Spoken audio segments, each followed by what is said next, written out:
Boker Tov, les amis, shalom tout le monde.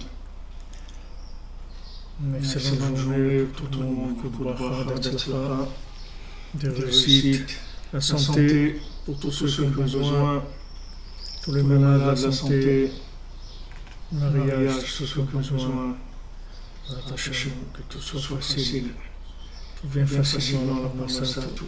Alors la foi Shlema, toutes les choses, et la foi Shlema pour le besoin Israël ben Fortuné, David ben Mesoda, Cohen, Alia, Esther, Raya, Daniel, Olivier Michel, Raphaël ben Kano Malka, Daniel ben Emily Daron, Rabat Esther, Sandra Badjani, Jenny Badadontin, Mario Myriam, Bad Véronique, Zachary Shlomo ben Shira, Dvorah Korabat et Shiva Bat Sheva, Dvorah Bat Korinaya, Léa Anna Bat Mesoda, Léa Bat Hana, Oida Bat Rivka, Laura Jacqueline, Yoram Lisa Esther, Shai Bat Sarah, Fabien ben Suzanne, Sophie Bat Nadine, Sacha ben Sophie, Noah Bat Sophie, Yosef ben Esther, Serah Chaya Bat Esther, Mohamed Bat Esther, Elisha ben Esther, Léa Bat Esther, Batsheva Bat Esther, Roselyne Shoshana Bat Lilian Rachel, Racham ben Ruth, Sipora Bat Chaya Kamara, Laurent Sultana Bat Rachel, Kia Bat Rachma,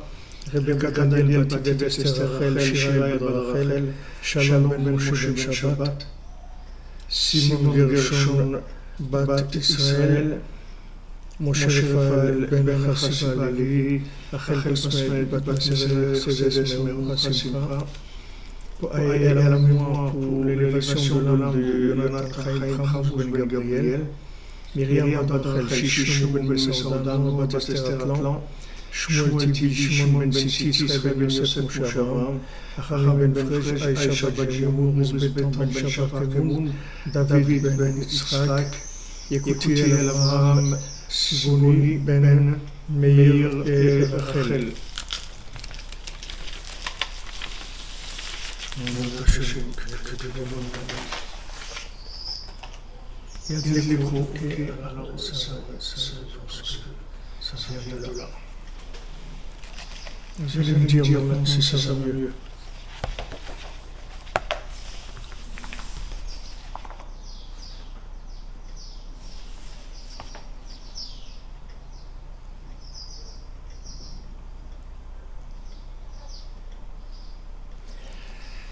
Donc on a vu,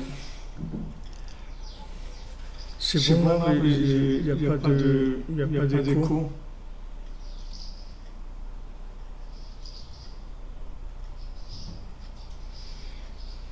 Sinon, attendez, je regarde.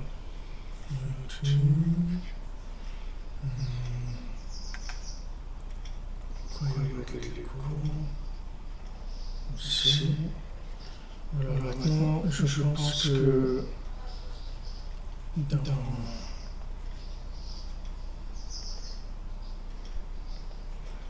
YouTube, ça devrait être bon, ça devrait avoir des échos. Dites-moi si c'est bon. Mais je pense qu'il n'y a pas de... Il ne devrait pas y avoir d'écho dans YouTube. Écho persistant, impeccable. L'heure du Tioun, Yuda. Vous avez raison. Aïkar Yod Bessimcha, c'est Aïkar. Ok les amis, alors on y va. Rabbi Hashem. Que des bonnes nouvelles les amis.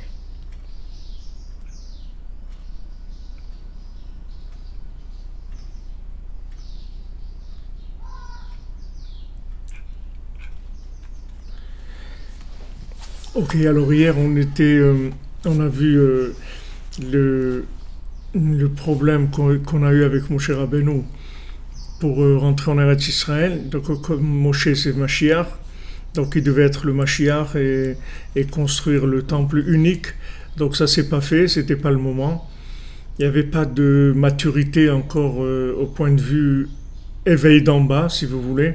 C'est-à-dire il n'y avait pas assez de vouloir de participation, donc c'était pas possible de réparer.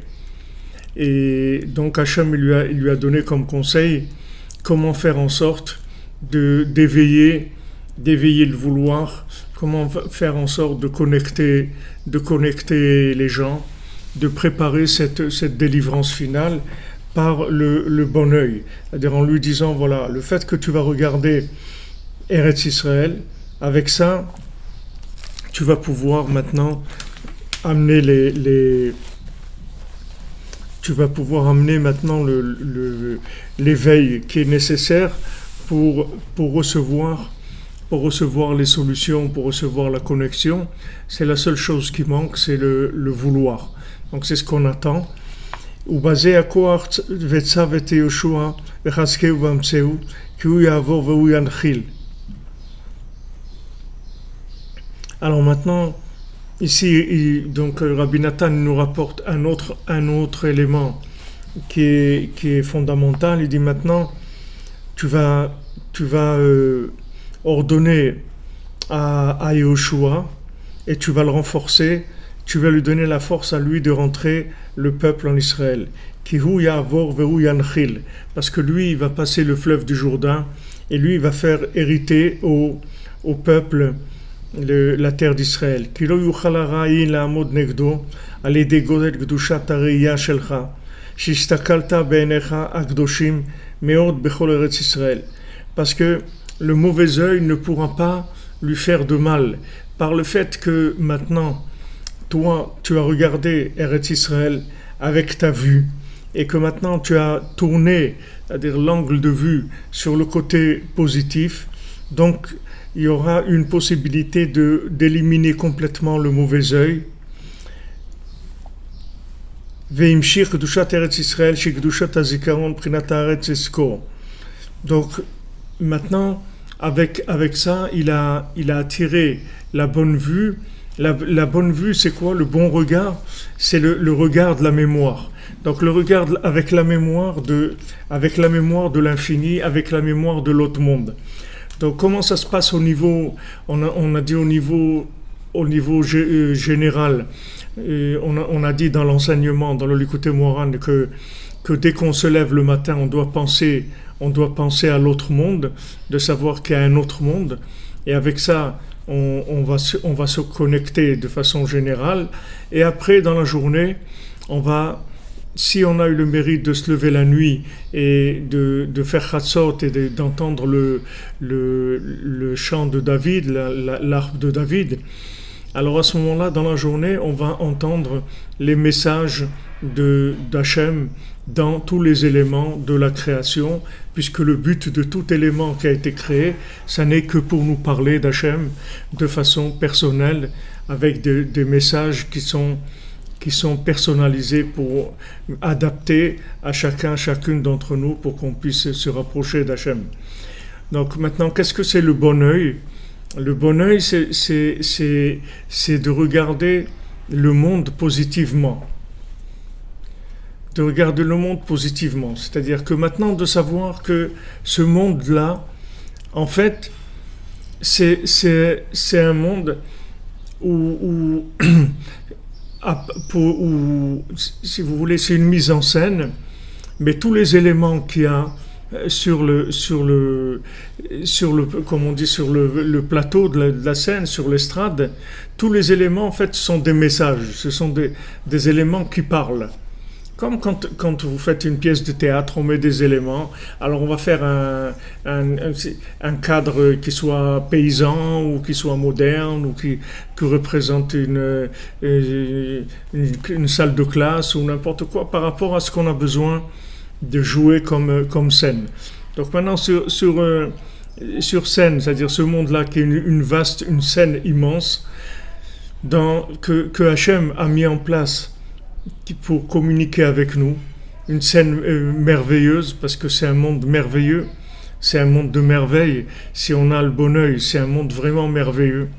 Et même si maintenant chacun et chacune d'entre nous on passe par des souffrances et des difficultés et des déceptions, tout ce que vous voulez, en fin de compte, ce monde-là, il va nous servir à avoir accès à l'éternité et avoir une vie éternelle avec Hachem.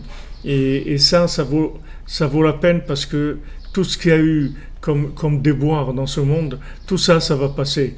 Toutes ces choses-là, elles sont momentanées. Il n'y a aucune souffrance qui est éternelle. Toute souffrance, tout manque, tout problème, toute incompréhension, toute situation dans laquelle on est méprisé ou on est mal vu, ou tout ce que vous voulez, tout ça, ça va passer. Ce qui va rester, c'est le côté positif. Si on a fait des choses bien dans notre vie, alors ces choses-là, elles nous donnent accès à l'éternité, elles nous donnent la possibilité de la vie éternelle. Donc Hachem, il nous a mis dans un monde merveilleux, dans un monde où on peut communiquer avec lui. Et si maintenant on a la bonne vue, c'est-à-dire le bon regard du monde, c'est-à-dire ne pas utiliser le monde comme un monde uniquement de consommation et de plaisir, mais l'utiliser comme un monde de communication avec Dieu, sachant que ce monde-là nous parle de Dieu. Ce monde-là, ce sont tous des outils qui sont adaptés à chacun, à chacune d'entre nous. Et notre vie n'est que ça.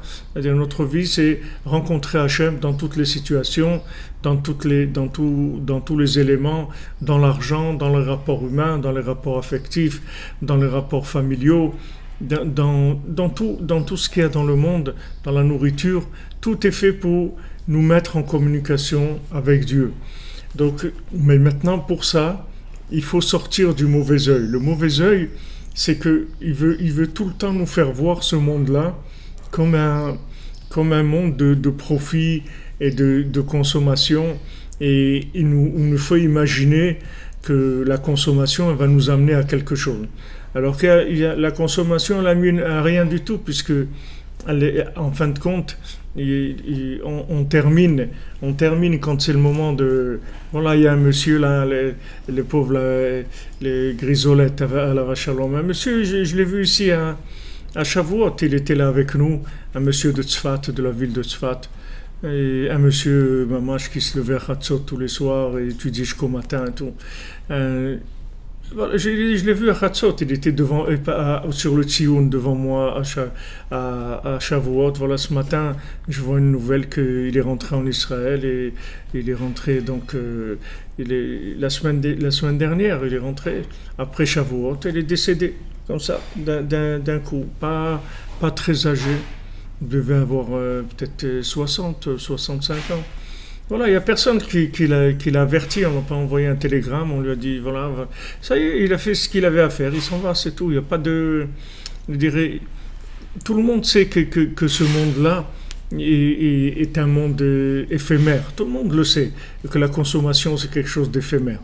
Mais le mauvais œil, il arrive à nous embrouiller, il arrive à nous montrer, soi-disant, que ce monde-là, il a une valeur qui va nous amener quelque part, qu'on va avoir une place, qu'on va avoir ça, qu'on va avoir ci, qu'on va réussir, etc. Il nous embrouille tout le temps, comme Rabbi Nachman dit, ce monde-là, ce monde, il trompe les gens.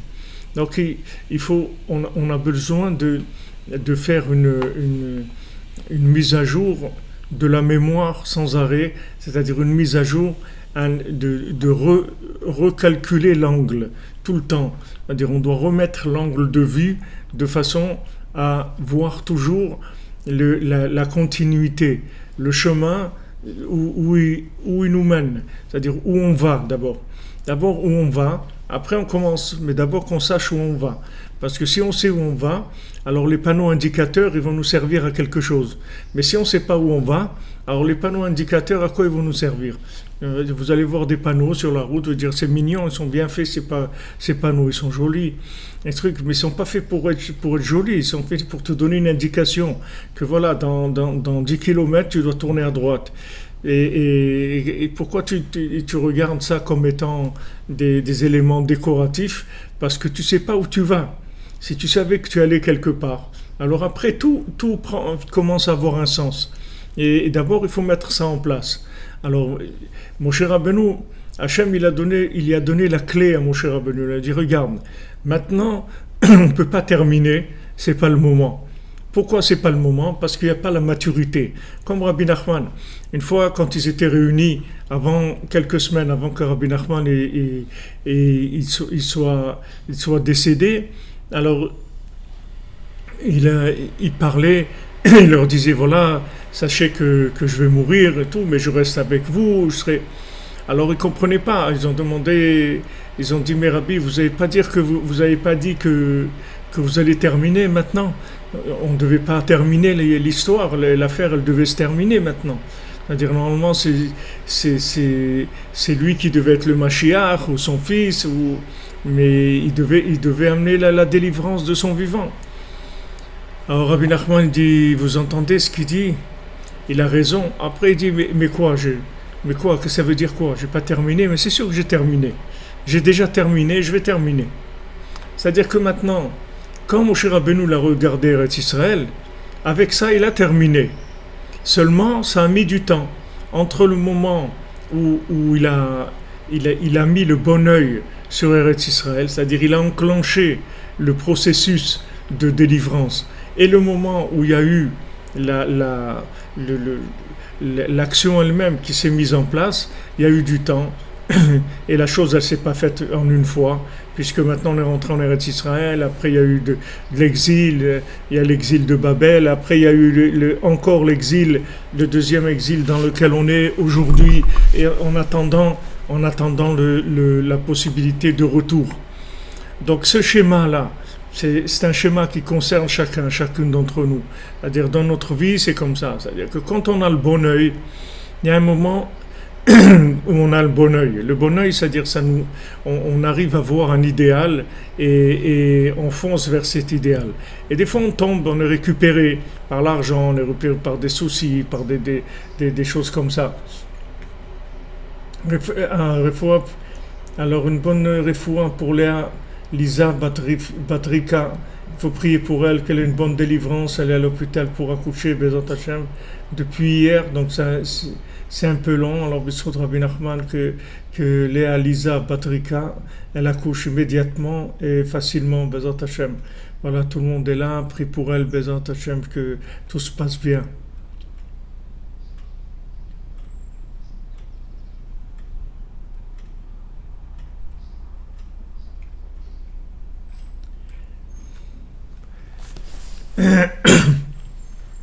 Alors maintenant, Moshe Rabbeinu, lui, il met le bon œil, et après, qui est-ce qui peut réaliser la chose? C'est l'élève, c'est Yehoshua. Alors maintenant, avec la vue de Moshe Rabbeinu, Yehoshua, il va arriver à réussir ce que Moshe Rabbeinu voulait faire, avec le bon œil de Moshe Rabbeinu. C'est-à-dire, Moshe Rabbeinu, son élève, Yehoshua, il va arriver à l'encourager, à lui donner la force de pouvoir réaliser ce que lui-même n'a pas réalisé. C'est-à-dire que lui, il l'a mis en place, le projet, mais il n'a pas pu le réaliser. Il est réalisé par son élève. Alors, on retrouve exactement la même chose chez Rabbi Nachman et Rabbi Nathan, puisque Rabbi Nachman, il dit, sans Rabbi Nathan, il ne serait rien resté de moi. C'est-à-dire que maintenant, c'est Rabbi Nathan qui va se battre contre le mauvais œil avec le bon œil de Rabbi Nachman. Donc, à l'époque de Moshe Rabbeinu, il n'a pas eu encore la force de pouvoir avoir ce bon œil-là de façon parfaite pour pouvoir montrer le bien qu'il y a dans tout ce qu'il y a sur Terre, dans tous les individus, les animaux, les plantes, le minéral, dans tout. Il n'est pas arrivé à la 50e porte de façon parfaite, mais Rabbi Nachman, il est arrivé à la 50e porte de façon parfaite. Donc, qu'est-ce que c'est la 50e porte? C'est la possibilité d'éliminer complètement tout l'emballage, si vous voulez, de n'importe quel individu, pour ne voir que le bien caché de l'individu. Donc c'est pour ça que Rabbi Nachman il garantit la réparation.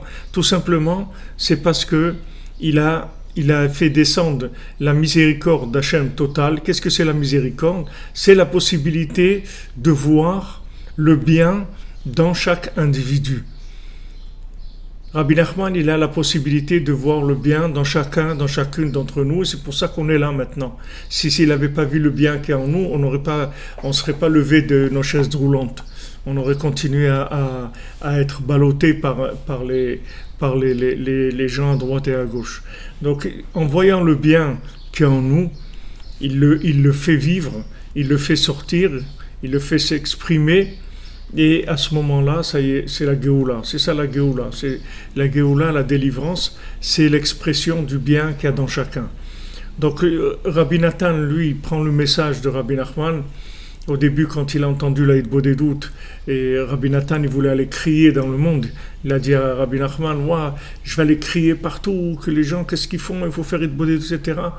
Rabbi Nachman lui a dit comme ça, tu ne vas pas y arriver, tu vas écrire, tu vas te calmer, tu vas écrire et tout, et avec ça, tu vas amener le monde à faire Hitbodedut, à tout faire. Donc Rabbi Nathan, il s'est mis au travail, et il a étudié pendant des années, et il a écrit le Likutei Halachot et le Likutei Tfilot, et avec ça, il a fait descendre tout le bon œil de Rabbi Nachman, puisque tout le Likutei Halachot, c'est que des positions du regard pour voir le bien qu'il y a dans toutes les situations possibles et imaginaires sur terre. C'est ça le travail du Likutei Halachot. C'est-à-dire comment voir le bien dans toutes les situations dans lesquelles on va être obligé de passer dans notre vie pour faire des tris. Donc, chaque fois, on a un tri, quelque chose de bien à prendre, et on va nous faire le bon choix, on va nous aider à faire le bon choix. Donc ça, c'est quand Moshe Rabbeinu, il booste Yehoshua, quand Rabbi Nachman, il booste Rabbi Nathan pour arriver à faire ce que lui, il n'a pas pu terminer de son vivant. Pourquoi il n'a pas terminé de son vivant? Parce qu'il a dit, moi, les outils de Mashiach, je vous les donne, les voilà. Seulement, le monde, il n'est pas mûr, c'est tout. Les outils sont là, mais le monde n'est pas mûr. Alors, comment le monde n'est pas mûr à la recherche, au vouloir, alors il va y avoir un certain temps qui va passer, et à part ça, c'est que le côté, il y a l'autre côté, c'est-à-dire le côté négatif qui attaque avec tout le monde industriel, et maintenant le cannabis et les trucs, toutes ces choses-là, c'est des choses qui vont essayer de détourner les gens du point positif qu'il y a en eux. Alors ceux qui sont conscients de la folie, de cette folie-là, alors eux, ils ont la responsabilité, le devoir de parler de manière à encourager les gens à savoir que la vie, elle ne se trouve pas là où on veut leur dire qu'elle se trouve, que le chemin, c'est pas celui-là, qu'il y a un chemin du bonheur, il y a un chemin du bonheur éternel, et c'est que c'est celui-là qu'il faut chercher.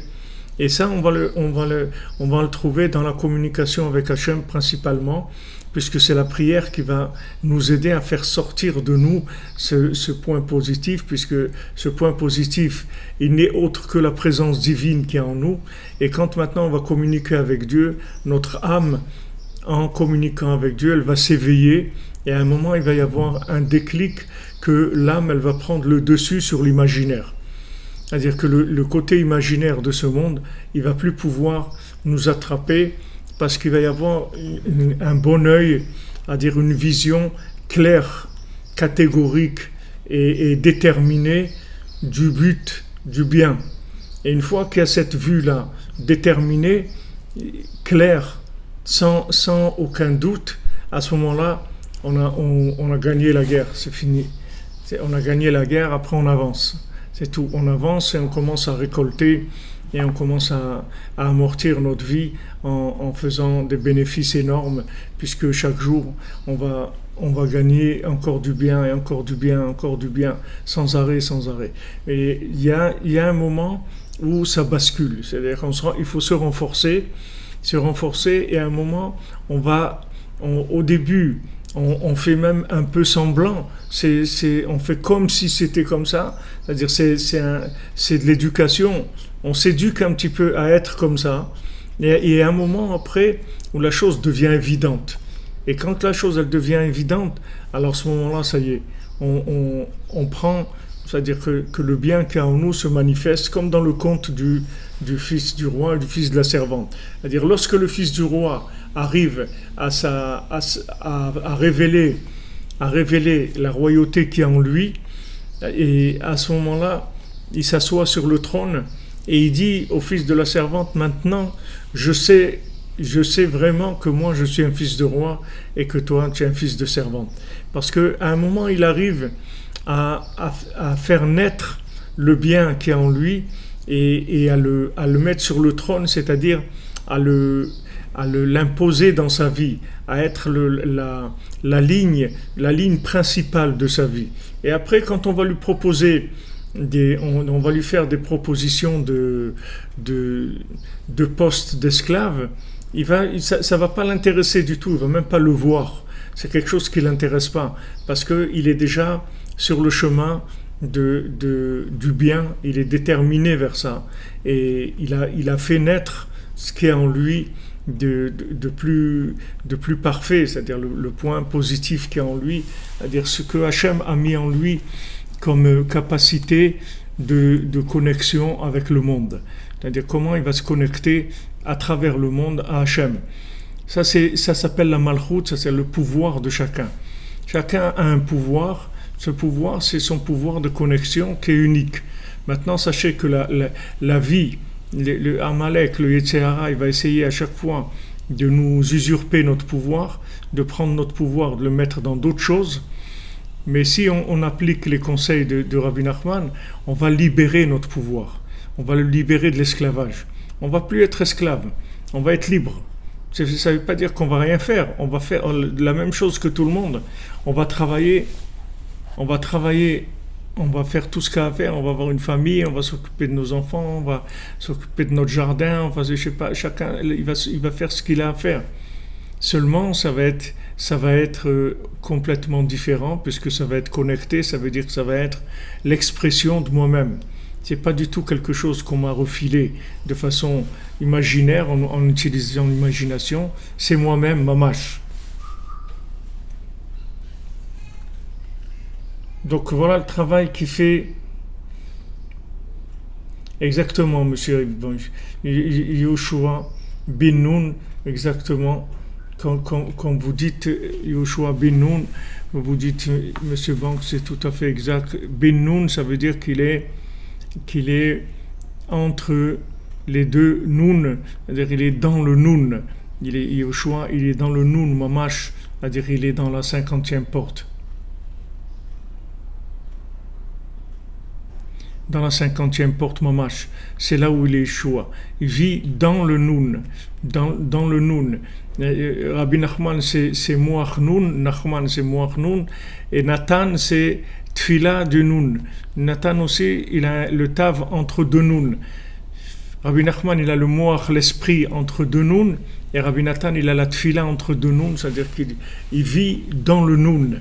Il a la prière qui est de la 50e porte, c'est-à-dire il fait descendre.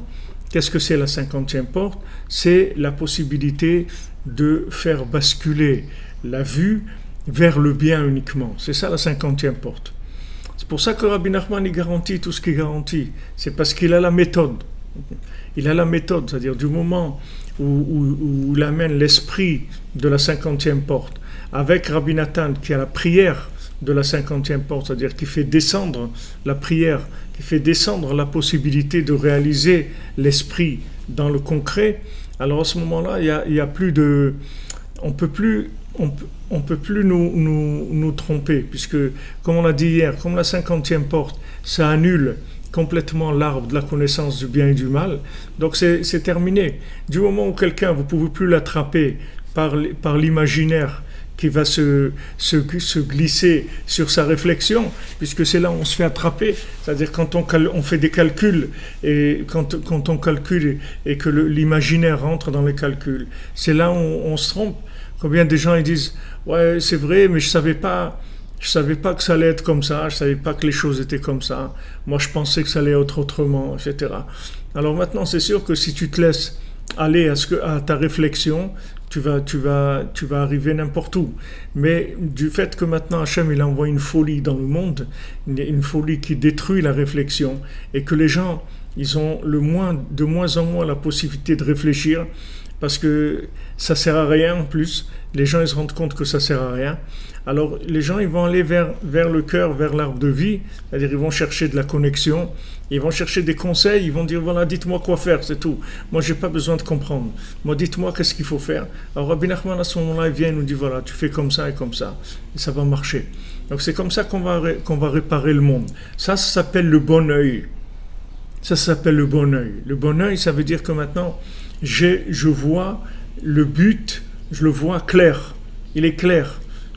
Il y a beaucoup de gens qui parlent du but, mais ils en parlent comme si c'était vrai, mais ils n'ont pas le côté branché, c'est-à-dire que c'est pas quelque chose qui est conscient, même s'ils en parlent, mais ils sont pas conscients de ce dont ils parlent. Ils en parlent, ils parlent de beaucoup de choses, que l'avenir de ça, le but, que les gens ils sont au paradis, voilà, il est allé au paradis, et les trucs, mais ça veut dire quoi ça? Les gens ne sont pas conscients de ce que ça veut dire. C'est ça notre problème. C'est pas de parler de notions. C'est d'en être conscient. En être conscient, ça veut dire qu'on connecte la notion. C'est pas une notion intellectuelle. La notion intellectuelle, elle est inexistante. C'est juste une publicité, c'est tout. C'est un panneau publicitaire. Mais c'est pas la chose. La chose elle-même, c'est quand on la vit. Alors, la méthode que Rabbi Nachman nous donne, c'est pour nous amener à ça. Alors Rabbi Nathan nous dit maintenant, Vezeprinat Birkot Hareya. Il y a dans la Torah la Torah elle nous dit de faire des bénédictions quand on voit des choses. Par exemple, quand on voit un roi, on doit faire une bénédiction. Quand on voit le tonnerre, on entend le tonnerre, on doit faire une bénédiction. On voit les éclairs, on doit faire une bénédiction. Il y a quand on voit l'océan, on doit faire une bénédiction. Il y a beaucoup de choses que quand on les voit, on fait une bénédiction. Ça s'appelle des birkot hareya. C'est-à-dire ce sont des bénédictions quand on voit quelque chose.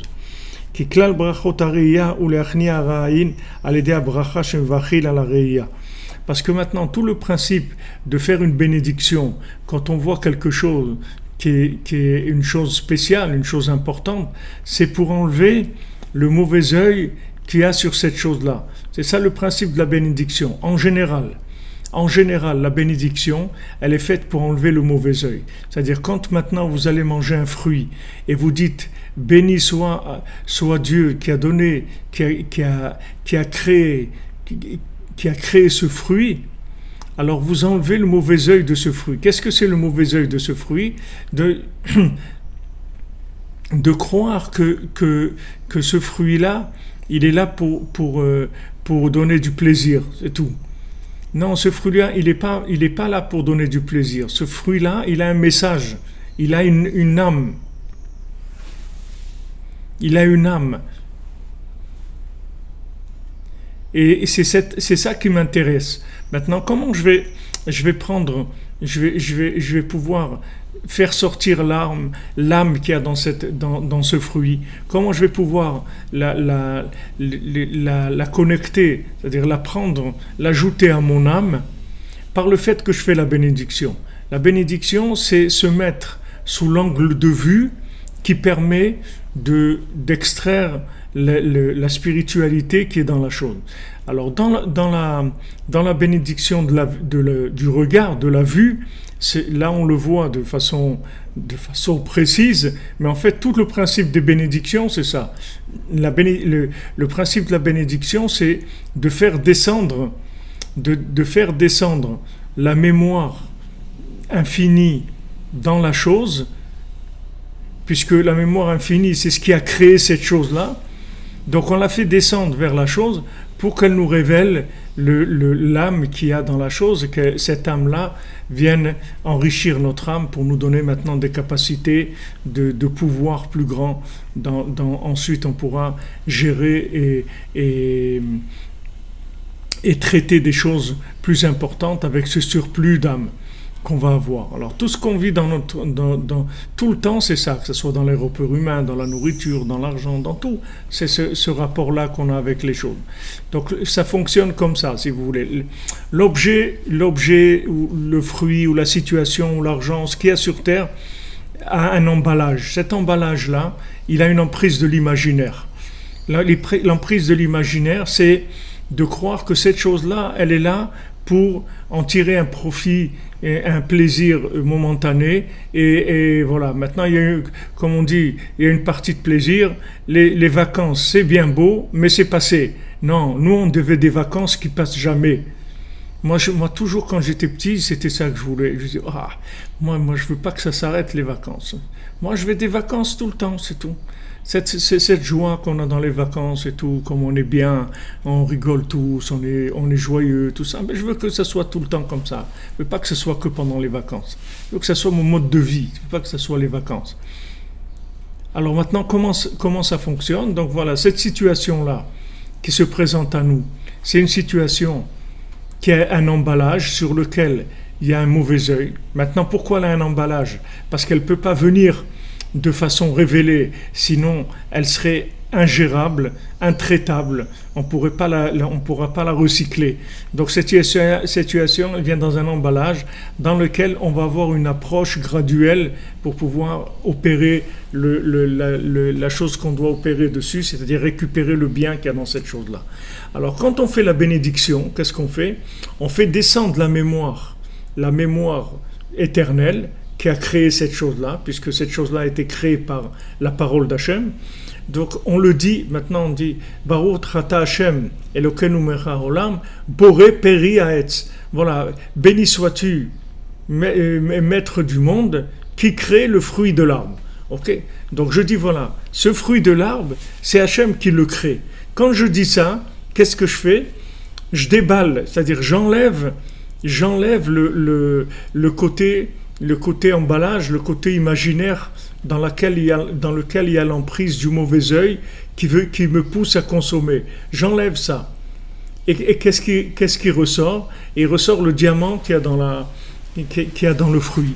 Le diamant qui est l'énergie spirituelle, l'âme qui est dans le fruit. Et ça va m'enrichir et avec ça, je vais avancer. Donc ça, c'est le principe de la bénédiction en général. Mais dans la bénédiction de la vue, c'est fait vraiment pour la vue, pour corriger le regard. C'est-à-dire pour empêcher le mauvais regard sur cette chose-là. Parce que dans ce monde, c'est ce qui est le plus déterminant. Puisqu'on voit que Hachem, il dit ça à Moshe Rabbeinu, dans la situation extrême qui est Moshe Rabbeinu, Moshe Mashiach, il ne peut pas rentrer en Eretz Israël, c'est catastrophique. Et il lui donne le conseil, voilà comment tu vas rentrer en Eretz Israël.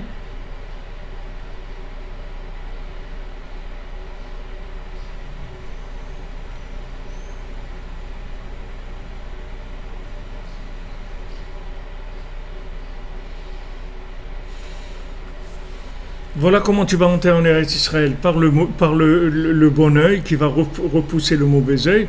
Donc cette clé-là, qui est la clé de la vue, c'est une clé générale pour avoir accès au monde spirituel, à la connexion avec Dieu dans tous les éléments.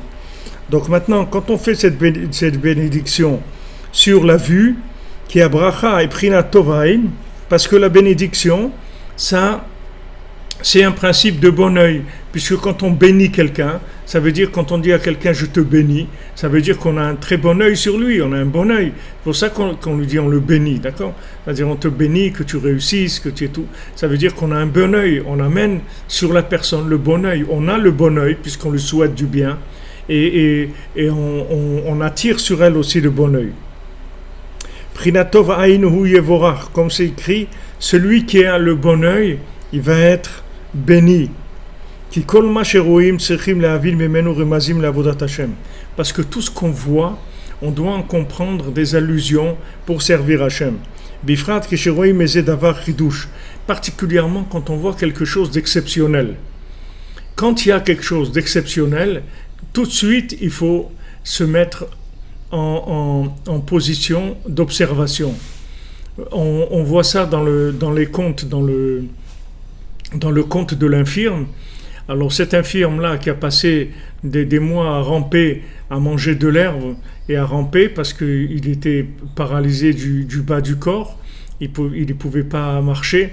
Au début, il tenait debout. Après même, il n'avait plus la force de tenir debout. Donc, il rampait et il mangeait de l'herbe. Et à un moment, il goûte une herbe qu'il n'avait jamais goûtée. Donc, qu'est-ce qu'il fait? Au lieu de tout simplement manger l'herbe, en disant « Ah ouais, bon, nouveau goût, ok, super et tout. » Non, il s'arrête et il tire l'herbe. Et en dessous de l'herbe, il y a ce diamant-là extraordinaire qui va l'emmener l'endroit où la lune et le soleil se rencontrent et dans plusieurs choses extraordinaires qui va avoir le mérite grâce à ce rubis qui se trouve en dessous cette herbe-là. Mais il n'a pas consommé l'herbe parce qu'il y a du moment où il y a eu quelque chose qui est inhabituel, ça veut dire que c'est un appel très fort parce que c'est inhabituel. Donc quand on voit quelque chose d'exceptionnel dans le monde, ça veut dire quelque chose qui parle plus qu'autre chose. C'est quelque chose dans lequel il y a une communication d'un message beaucoup plus évident, beaucoup plus fort que dans n'importe quelle autre situation habituelle. Mais le mauvais œil, lui, il veut avoir une emprise sur tout ce qu'on voit. Et il essaye d'enlever du cœur la mémoire. Que ça, c'est un appel de Dieu, que Dieu est en train de me parler à travers cette chose-là. Ça, le mauvais œil veut m'enlever ça. Qu'est-ce que c'est cette mémoire-là? Ce sont les allusions qui vont venir à travers cette chose-là. Comment je peux me rapprocher d'Hachem à travers cette chose-là? C'est pour ça que les sages, ils ont instauré une bénédiction pour toute chose exceptionnelle qu'on va voir. Dès qu'il va y avoir quelque chose d'exceptionnel, alors il va y avoir une bénédiction qui lui a été instaurée. Parce que maintenant, avec la bénédiction qui est le principe que le bon œil, il va bénir, c'est-à-dire que maintenant, qu'est-ce que ça veut dire le bon œil, il va bénir? C'est-à-dire il va être béni, c'est-à-dire le bon œil va être béni, ça veut dire que maintenant, le fait que maintenant, on a eu bon œil sur cette chose-là, ça va extraire le message, ça va extraire l'âme qui est dans la situation. Donc ça va repousser le mauvais œil, c'est-à-dire la façon négative de voir la chose. Ça va enlever dans toute situation, il y a une possibilité de voir positivement et donc de comprendre le message et de récupérer l'énergie qui se trouve dans la chose. Et il y a un côté négatif, c'est le mauvais œil que le mauvais œil il va s'attacher à l'emballage. Le mauvais œil il va s'attacher à l'emballage et c'est pour ça que d'ailleurs aujourd'hui que vous voyez que s'investissent énormément dans les emballages. Parce que aujourd'hui, l'emballage, c'est quelque chose de très important. Les gens ne peuvent pas acheter quelque chose s'il n'y a pas un bel emballage. C'est-à-dire, vous avez des emballages avec du pelliculage mat et de la dorure et de la gravure, des choses quand vous voyez l'emballage, wow, c'est quelque chose de magnifique, des boîtes soignées avec des trucs et tout.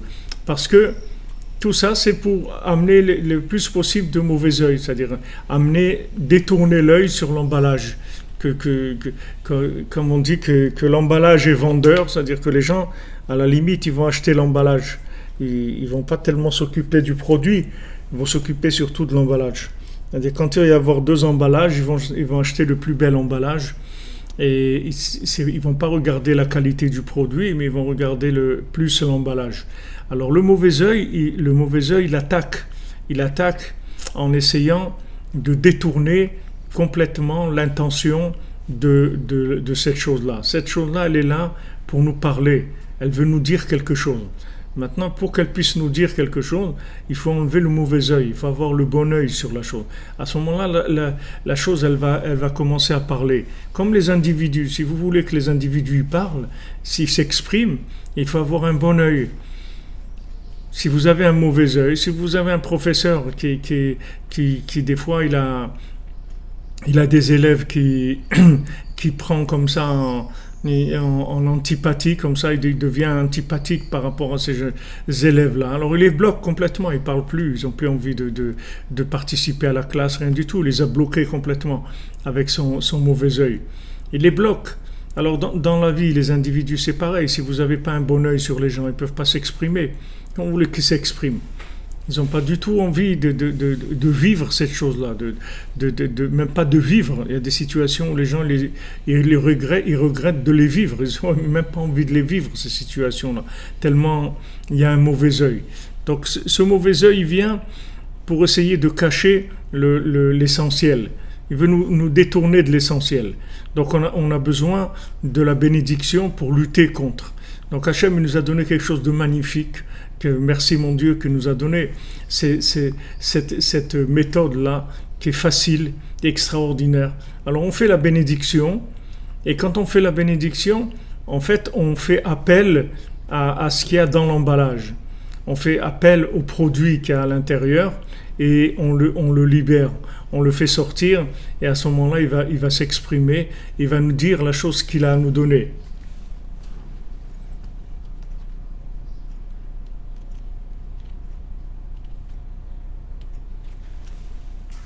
ועל ידי זה יכולים להזכיר את עצמו בהשם יתברך מכל דבר שרואים. À ce moment-là, on peut se souvenir d'Hachem, de chaque chose qu'on va voir. Donc Hachem, il nous met dans un monde comme ici, qui est un jardin de merveilles, où on va s'émerveiller sur des emballages, et le mauvais œil, il essaye de nous dire profite de l'emballage, et nous, on doit faire attention à ne pas se faire attraper par l'emballage et à dire non, il y a quelque chose dedans, comme dans le premier conte. Alors le géant, il lui dit, mais non, ça n'existe pas ce que tu cherches. Il dit, moi je te dis que ça existe ce que je cherche, ça existe, le bien existe. Le bien existe, c'est sûr que ça existe. J'ai du bien en moi, c'est sûr qu'il existe. Le monde est bien et j'ai du bien en moi, c'est sûr. Ça, il ne faut pas lâcher ça. À aucun moment, il faut lâcher ça. Et maintenant, il nous donne ce conseil extraordinaire de la bénédiction.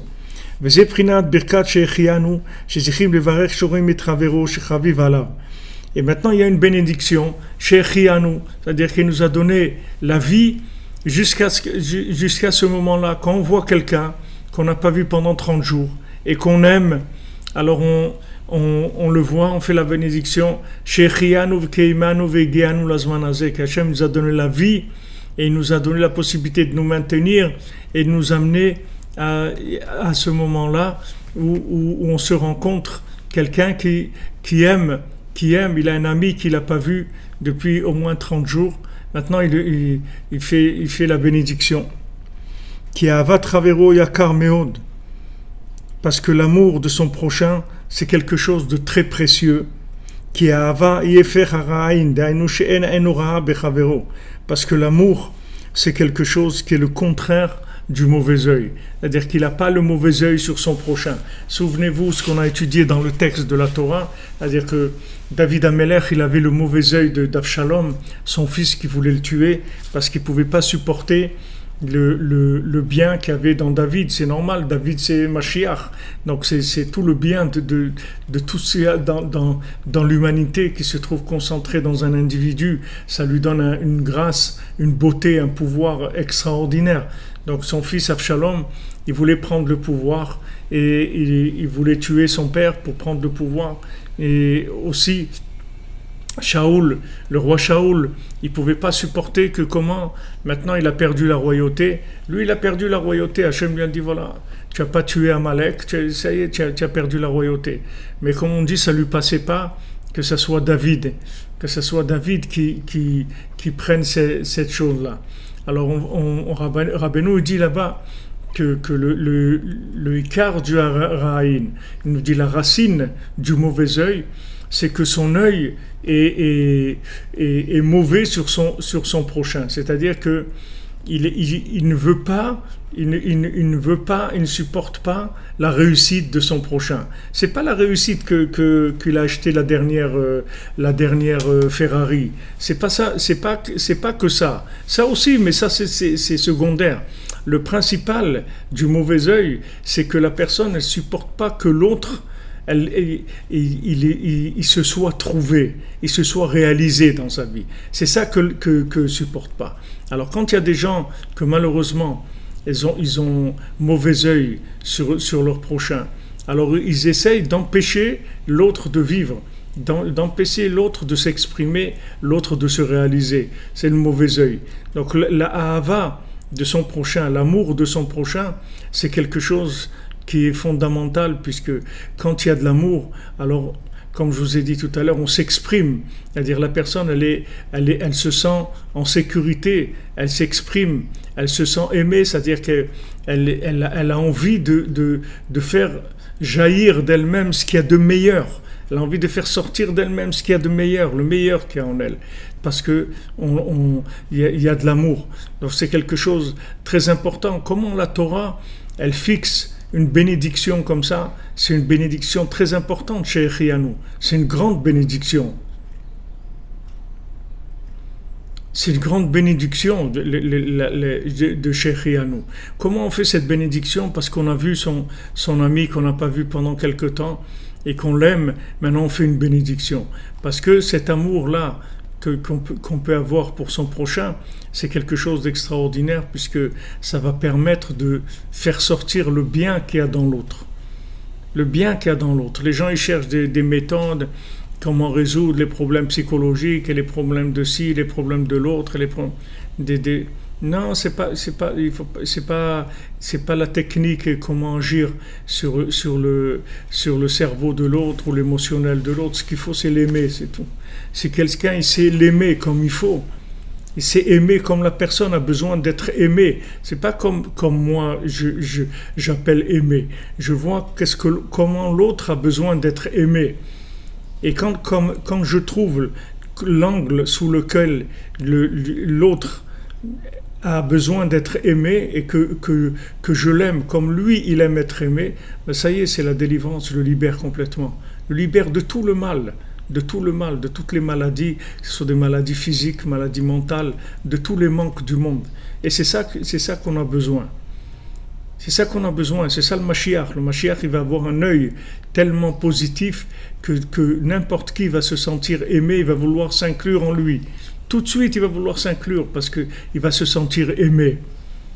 Il va se sentir aimé. Des fois, il y a des gens qui aiment quelqu'un, mais seulement ils appliquent la méthode de ce que eux ils aiment. Par exemple, ils aiment quelqu'un, ils veulent lui donner quelque chose de bon à manger. Ils vont lui donner ce que eux ils aiment manger. Mais c'est pas ça qu'il faut lui donner à manger. Il faut d'abord chercher qu'est-ce que lui il aime. Une fois que tu trouves ce que lui il aime, alors à ce moment-là, tu lui donnes ce que lui il aime. Maintenant, dans toutes les choses par rapport à l'autre, c'est la même chose. C'est pas que dans la nourriture. Chaque chose, c'est comme ça. Il y a ce que la personne elle aime. Ce qu'elle aime, c'est par rapport à son âme. C'est pas parce qu'elle a une lubie de quelque chose. Si quelqu'un il aime ça, ça veut dire que lui c'est ça. Ça lui parle. Cette chose-là lui parle comme ça. Donc maintenant, si on l'aime comme lui, il a besoin d'être aimé, on le délivre complètement. On le délivre complètement. On le sort de tout le mal. Parce que tout le mal, c'est juste le mauvais œil, c'est tout. Je vous ai dit, la Gemara, elle dit que 90% des gens, ils meurent du mauvais œil. Ils meurent du mauvais œil. Ça veut dire ils meurent, mamash, ils meurent. C'est-à-dire qu'ils sont décédés. Mais c'est pas que décédés, c'est tous les jours, les gens, ils meurent de ça. Tous les gens, ils meurent, ça veut dire qu'ils n'arrivent pas à exister à cause du mauvais œil. À cause du mauvais œil, ils n'arrivent pas à s'exprimer, ils sont asphyxiés. Dès que quelqu'un il a du mauvais œil sur vous, vous allez voir, vous allez remarquer que tout de suite vous vous recroquevillez, vous enfermez. C'est-à-dire vous avez peur. Vous avez peur, vous n'avez pas envie de faire sortir du tout votre personnalité, ni votre originalité, du tout. Parce que vous êtes en terrain ennemi. Alors vous vous cachez. Et des fois vous vous détendez et vous croyez que la personne, elle vous aime et tout. Vous lui dites des choses qui vous est arrivé, que vous avez rêvé de ça, ou que vous avez compris quelque chose, ou que vous avez trouvé. Et à ce moment-là, après, vous voyez après que la personne, elle commence à être pas bien avec vous du tout, et vous dire, oh là là, qu'est-ce que j'ai fait de me lâcher devant cette personne-là à ce moment-là. Encore, je me suis fait avoir. À chaque fois, je dis des choses que je ne devrais pas dire. Parce que quand vous voyez que vous n'êtes pas dans une zone sécurisée en amour, alors vous ne pouvez pas exprimer ce qui vous est intime, ce qui est à vous, le bien qui est en vous. Parce que c'est dangereux. C'est dangereux. La personne, elle peut vous faire beaucoup de mal. Si maintenant vous avez trouvé quelque chose qui est des fois beaucoup de recherches, beaucoup de choses, d'années vous avez attendu quelque chose, maintenant vous le découvrez et vous voulez partager avec quelqu'un qui vous est cher.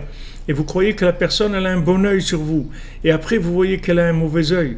C'est terrible, c'est-à-dire ça vous casse, Donc David Ameller, quand il a vu qu'il ne pouvait pas tenir contre le mauvais œil d'Avshalom, il s'est sauvé parce qu'il a vu que le mauvais œil d'Avshalom, il allait le détruire. Comment il allait le détruire? C'est-à-dire qu'il allait arrêter de croire en lui, de croire dans le bien qu'il y a en lui. C'est ça qui était dangereux. Voilà, mamash, il y a des déceptions comme ça, des déceptions brutales, comme vous dites. Des fois, il y a des gens qui sont mamash dans un niveau de brutalité comme ça, de mauvais angle, terrible. C'est-à-dire ils voient les choses complètement...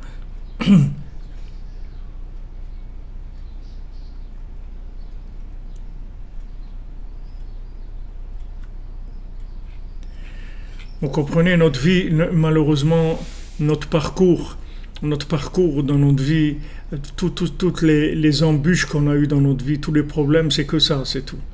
C'est que ça, c'est-à-dire qu'on n'a pas été dans des milieux favorables.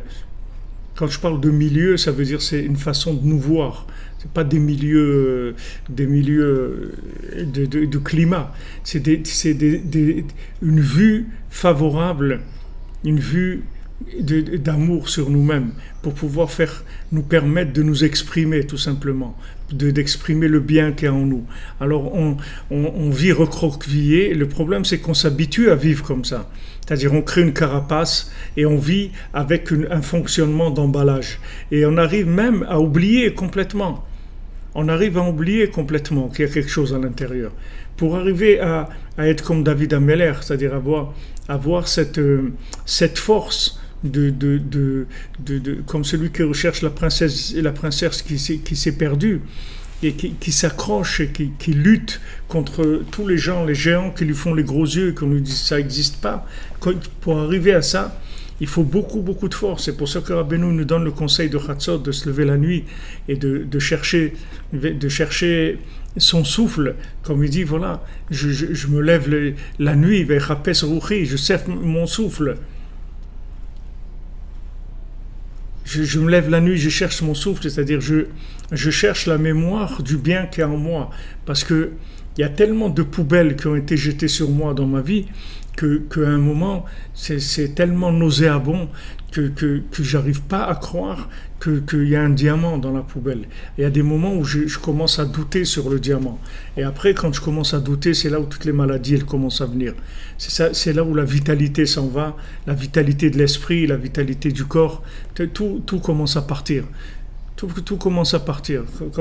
Comme je vous ai dit, j'ai vu que en fait les personnes âgées, elles meurent parce qu'on ne veut plus d'elles, c'est tout. Il n'y a plus personne qui a un bon œil sur elles. À quoi elles servent?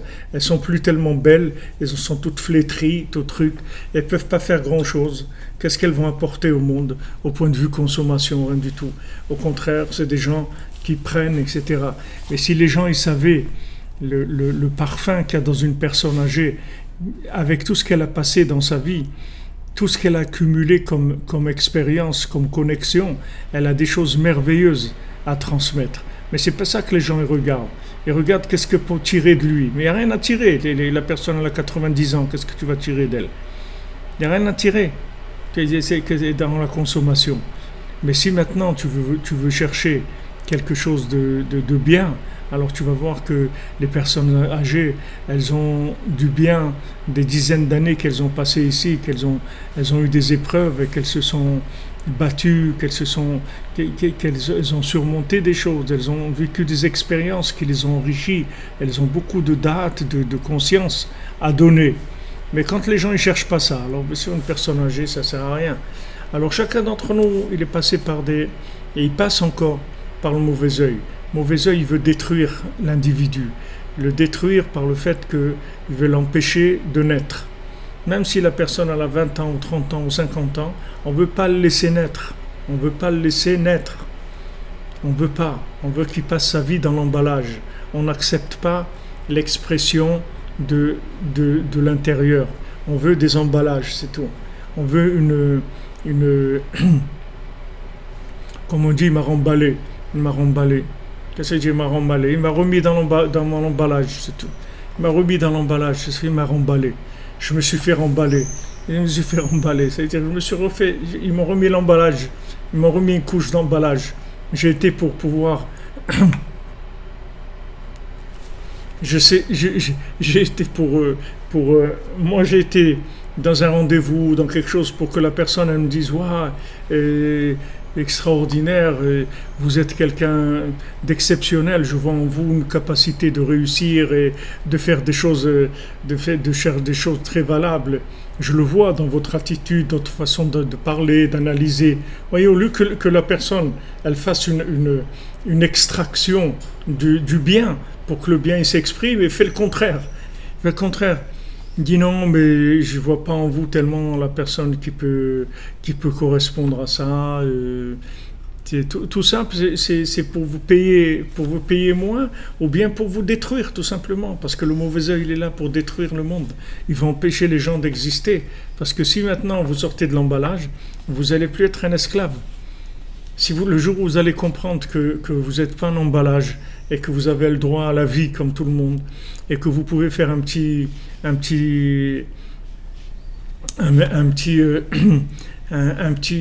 allez voir vos petits trucs au marché.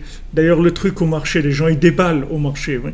Parce que les gens qui vont au marché, ils déballent. Ça veut dire c'est des gens, ils ont confiance qu'ils sont capables de recevoir leur parnassa en vendant les chaussures ou les légumes ou les pantalons ou les ceintures au marché. Ils vont au marché et ils déballent. Ça veut dire qu'ils savent qu'ils ont une possibilité de réussir et que Hachem il leur donne la réussite, qu'ils n'ont pas besoin de se vendre à quelqu'un pour réussir. Ils ont cette conscience-là. Mais le monde, il ne veut pas ça. Il ne veut pas des gens qui font le marché. Il veut des gens qui marchent pour les autres, des gens qui sont esclaves des autres. Donc ils enferment l'individu. Et malheureusement, il faut être un très grand fou pour sortir de ça. Parce que c'est des systèmes qui sont tellement huilés, tellement construits, que c'est très très dur. Si on n'a pas le tzaddik qui vient et qui, par sa vue, comme on a vu Moshe Rabbeinu, en nous regardant, il extrait tout de suite, il fait sortir le bien qui est en nous. Tout de suite, l'emballage tombe et le bien sort. On a l'impression de renaître. Et c'est vraiment une renaissance. C'est vraiment une renaissance. C'est pour ça que la Torah elle dit que quand maintenant tu as trouvé un maître, que ce maître-là, il t'a aidé à révéler le bien qu'il y a en toi, alors ce maître-là, c'est comme tes parents, exactement.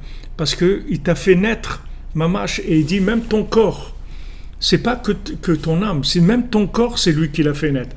Parce que tout le corps lui-même, c'est l'emballage du bien. Mais si maintenant tu révèles pas le bien, cet emballage, il n'a pas le sens qu'il faut qu'il ait, puisque maintenant on ne sait pas ce qu'il y a dedans.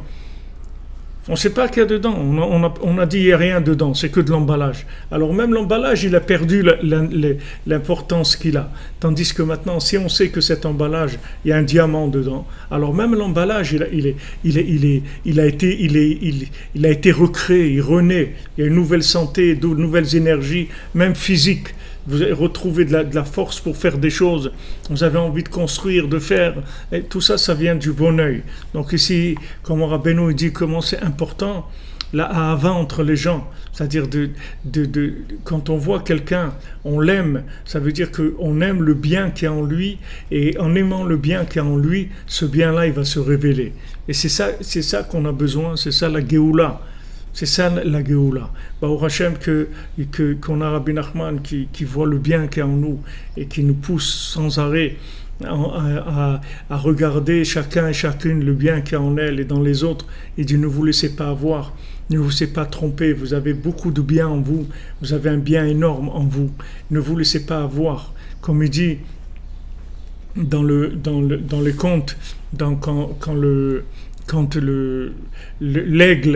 quand l'aigle il vient et il parle au bébé qui était un bébé, mais en fait il était très âgé. Alors l'aigle qui représente le renouvellement, puisqu'il a son plumage qui se renouvelle complètement. Alors l'aigle vient et il dit à ce bébé-là, il lui dit, toi, viens avec moi, parce que toi, tu es comme moi. Tu es très âgé et tu n'as pas commencé à vivre encore. Il le définit comme ça, comme un bébé qui est très âgé. Pourquoi il est très âgé? Parce qu'il a la mémoire de l'autre monde, donc il a une mémoire qui l'amène très loin, donc il est très âgé en conscience, et en même temps c'est un bébé parce qu'il se renouvelle tellement que vient de naître à l'instant. Il a les deux en même temps. Ça c'est le principe de l'aigle, du Necher, comme écrit dans les psaumes, Chadesh ke Necher neuraïchi, renouvelle comme l'aigle ta jeunesse, c'est-à-dire ce renouveau-là, il vient de la prise de conscience de la connexion avec Hachem, comme quoi tout est renouvelé tout le temps. Alors là-bas, quand l'aigle il parle aux gens, il leur dit retournez à vos bateaux qui sont cassés. Retournez à vos bateaux, arrêtez de vous plaindre, arrêtez de dire que vous avez rien. Retournez à vos bateaux, c'est-à-dire retournez à votre embarcation, retournez à vous-même, retournez vers vous-même. Vous êtes capable de réussir. Ça, c'est ce que le tzaddik fait avec chacun d'entre nous. Il regarde le bien qu'il y a en nous, il le refait naître et il nous dit voilà, maintenant, allez, vas-y, avance, construis, avance, je vais t'accompagner, je vais t'aider, je vais te suivre sur tout le chemin, Bezrat Hashem. Alors voilà, Bezrat Hashem, que le bon œil du tzaddik qui soit sur nous, le bon œil de tous les tzaddikim qui sont dans le Gan Eden et qui font qu'avoir de bon œil sur nous. Et que toute l'humanité, elle change ses lunettes, qu'elle change sa façon de voir et qu'on commence à croire dans le bien qu'il y a en nous et dans le bien qu'il y a dans les autres. Et à ce moment-là, la vie va être complètement différente. Complètement. Tout le monde va être riche, tout le monde va être en bonne santé, tout le monde va être... C'est ce qu'il y avait à Matan Torah, c'est-à-dire l'œil est devenu tellement positif que même les gens qui étaient des handicapés, des trucs, ils ont guéri uniquement par le fait que le bien qu'il y a en eux... Et pourquoi quelqu'un il est handicapé? Parce qu'il y a un côté chez lui qui est complètement rentré dans l'obscurité. Complètement entré dans l'obscurité. Maintenant, le regard de quelqu'un d'autre peut le changer complètement. C'est ce dont on a besoin. Donc, il nous dit cette bénédiction chez Echianu. Bezrat Hashem, quand on se rencontre, allons faire chez Echianu, parce qu'on est joyeux de se voir et on est joyeux de faire sortir le bien qu'il y a dans chacun.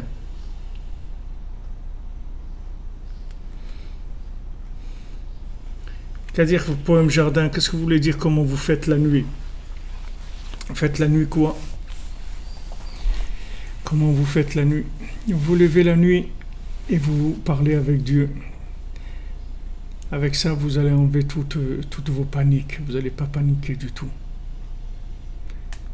Vous avez des attaques. Ces attaques-là, elles viennent tous du mauvais œil. Prenez l'écouter de Philote, prenez les psaumes, prenez des choses qui vous aident à voir le bien. Prenez des choses qui vous aident à croire dans le bien. Voilà, des télim, des psaumes. Voilà les amis, une excellente journée. Que des bonnes nouvelles. Que des bonnes nouvelles, les amis. Merci à vous, merci d'être là. Et on est une bonne équipe au Hachem, on va arriver à des choses extraordinaires. Vous allez voir, déjà, on voit dès les résultats en quelques années comment ça avance et ça va être exponentiel. Ça se diffuse. Ça se diffuse parce que chaque fois que vous trouvez le bien qu'il y a en vous, vous délivrez des gens aussi. Vous délivrez beaucoup de gens parce qu'on est tous liés les uns aux autres. Comme la nature est liée, j'ai vu un article sur les hirondelles, parce que comme ici à Ouman, il y a les hirondelles qui passent tout le temps là, tous les matins devant la fenêtre, elles sont là, et des fois elles rentrent dans la maison, elles ratent leur petite trajectoire là, elles rentrent dans la maison, il faut les prendre et les remettre à l'extérieur. Alors je me suis intéressé, chercher un petit peu comment ça fonctionnait ces hirondelles, et en fait l'hirondelle elle vit entre 5 et 12 ans, et elle se nourrit de moustiques. Alors maintenant, figurez-vous que j'ai vu un article en Bretagne, ça fait quelques années qu'il n'y a plus d'hirondelles. Alors les hirondelles en hiver, c'est-à-dire plutôt en automne elles partent en Afrique, elles font 10 000 kilomètres pour aller en Afrique. Après elles reviennent au printemps. Et quand elles reviennent, si maintenant dans cet endroit-là, les gens ils disent là-bas tellement d'insecticides et de pesticides et de trucs comme ça, qu'il n'y a plus de moustiques dans ces endroits-là. Donc elles n'ont pas de quoi manger, donc elles ne viennent plus. Et tout. Donc ces endroits-là, ils ont remarqué qu'avant il y avait des milliers d'hirondelles, maintenant il y a des centaines. Et ils ont dit dans quelques années il y aura 30 hirondelles par an qui viendront, c'est tout. Parce que tout est lié, vous comprenez ? Les gens ils croient qu'ils ont résolu le problème. Ok, on a mis des pesticides, des insecticides. Ok, d'accord. Tu crois que tu as résolu le problème, mais c'est une chaîne. Si tu vois pas toute la chaîne, tu peux pas savoir en voulant résoudre un problème, tu peux avoir fait un problème beaucoup plus grand si tu vois pas toute la chaîne. Alors les individus c'est exactement la même chose. C'est-à-dire que nous on est tous liés. C'est-à-dire que quand on libère quelqu'un, quand on se libère, en fait, c'est toute la chaîne qui a été influencée par ça. Bezrat Hashem, Be'atzlacha. Merci les amis.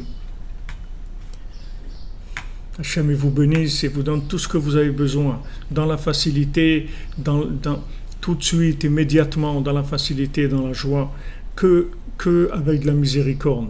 Tout, dans tous les domaines, la santé, la parnassa, le mariage, les enfants, la joie de vivre, l'entrain, l'enthousiasme pour créer, Bezrat Hashem qui vous protège du mauvais œil, qui vous donne que le bon.